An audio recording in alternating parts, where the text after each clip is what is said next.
Sur Europe 1, vous êtes dans 100 rendez-vous avec le docteur Jimmy Mohamed. Alors pour cette dernière séquence de la semaine, c'est Catherine Blanc qui entre en studio. Catherine Blanc, sexologue et psychanalyste à Paris. Catherine, on va terminer la semaine avec une question de Nadia. Je vous la lis tout de suite. Ma fille de 17 ans s'apprête à avoir des rapports sexuels avec son copain, avec qui elle est depuis 1 an. Nous le connaissons avec mon mari, il est super. J'ai lu, et elle dit « je sais, c'est mal » sur son Twitter, qu'elle avait très peur d'avoir mal, d'être nulle. Ne me jugez pas, j'ai honte, mais elle nous parle peu. Comment la rassurer sans qu'elle comprenne que j'ai fouillé dans ses affaires, Catherine?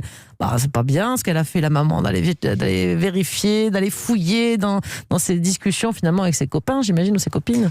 C'est sûr que c'est pas bien, mais donc on voit bien que ne me jugez pas, donc ce qui veut dire... Elle le sait que c'est pas bien, je crois. Voilà, donc je pense qu'elle est au fait de ça, mais ça rend bien compte de ce qui doit se jouer dans les relations, même avec sa fille. C'est-à-dire que si la maman pense qu'elle peut être jugée, la fille doit aussi penser ça pour pas pouvoir échanger tranquillement sur des sujets. Avant, les mamans allaient fouiller dans les journaux intimes, elles le font plus parce qu'il y a moins de journaux intimes. C'est moins de journaux, c'est dommage d'ailleurs, c'était aussi une jolie chose.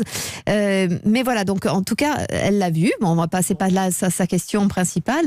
Donc essayons de voir sur la question de la peur qu'elle a pour sa fille, tout simplement. C'est-à-dire la fille a peur d'avoir mal et la mère n'est pas censée le savoir et pourtant la fille va être dans un passage à l'acte qui l'inquiète.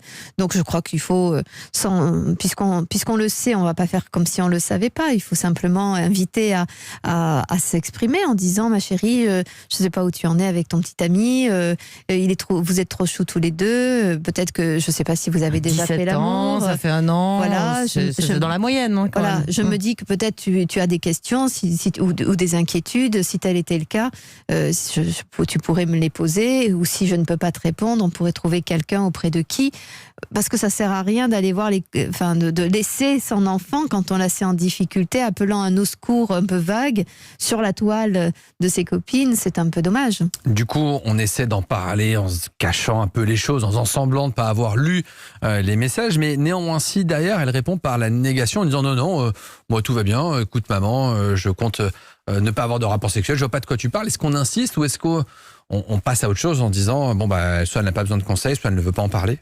Je crois que les enfants, vous savez, il faut y aller à plusieurs fois parce que souvent ils vous disent non sur quelque chose qu'ils désirent parce que justement le sujet est un sujet compliqué.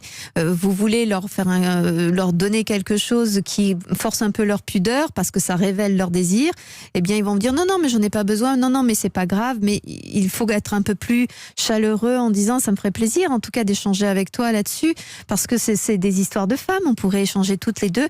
Alors peut-être qu'il y aura une fin de non-recevoir. Face à un mur et qu'elle lui dit non maman j'ai pas du tout envie de parler avec toi, tant pis. Là on respecte, là bien sûr, mais c'est pas parce qu'on vous a dit non une fois que sans être lourd on peut insister une deuxième fois, c'est pas insister, c'est juste réouvrir en disant tu sais, parce que moi je me souviens à mon époque j'aurais aimé que ma maman me permette ça, ou même si d'ailleurs elle aurait été peut-être très très maladroite, ça on se projetait soi-même si on est maladroit, mais vous voyez, je crois que c'est une façon de dire, parce que je me disais, tu vois, la dernière fois je regardais un film, il y avait une jeune fille, même si c'est soit qui avons vu le tweet aux copines, et qui disait et sa maman ne savait pas, et je me dis que si ça avait été toi, j'aurais aimé que tu sois en sécurité.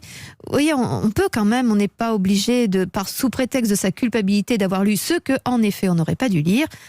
Autant en faire quelque chose pour faire du bien à son enfant. En même temps, elle le met sur Twitter, mais elle le dit pas à sa mère. Enfin, c'est pour ça que je dirais, elle le met sur la toile quand même. Donc, d'une certaine manière, elle le divulgue sans avoir en face des gens qui vont pouvoir y répondre de façon rassurante. Donc, elle se met un peu en risque, cette jeune fille. Est-ce qu'il ne faut pas aborder ces problématiques avant de découvrir ce genre de message? Est-ce qu'il ne faut pas anticiper? 17 ans, est-ce que c'est pas tard pour en parler? Est-ce que du coup, vers 15 ans, il faut commencer à parler de ça? 16 ans, est-ce qu'il y a une règle d'ailleurs? Il n'y a pas de règle, parce que vous pouvez penser que c'est 15 ans qu'il faudrait le dire, et puis vous découvrez que les enfants l'ont fait avant. Et c'est trop tôt, c'est trop tôt. De quoi se mêlent les parents quand ils se mettent à aborder la sexualité? Donc voilà, je crois que s'il n'y a jamais vraiment, c'est à chacun de sentir son enfant, à chacun de voir ce qui évolue. En tout cas, quand il y a une question, on y répond. Et puis régulièrement dire, tiens, à l'occasion d'un film, à l'occasion d'une chanson, à l'occasion de plein de choses, c'est dire que c'est montrer qu'on peut en parler. Pas de toi, mais parler du sujet. Parce que l'enfant, parfois, aime bien l'idée que l'on parle de quelque chose tant que ça ne le concerne pas. Donc ça peut être à l'occasion. En ce moment, je crois qu'on communique beaucoup sur les sujets de la sexualité, des agressions, discussions, des malentendus, échanger de façon un peu large, un peu générique sur le sujet permet d'ouvrir le champ des possibles de la communication entre une mère et sa fille. Merci beaucoup Catherine pour tous vos conseils précieux.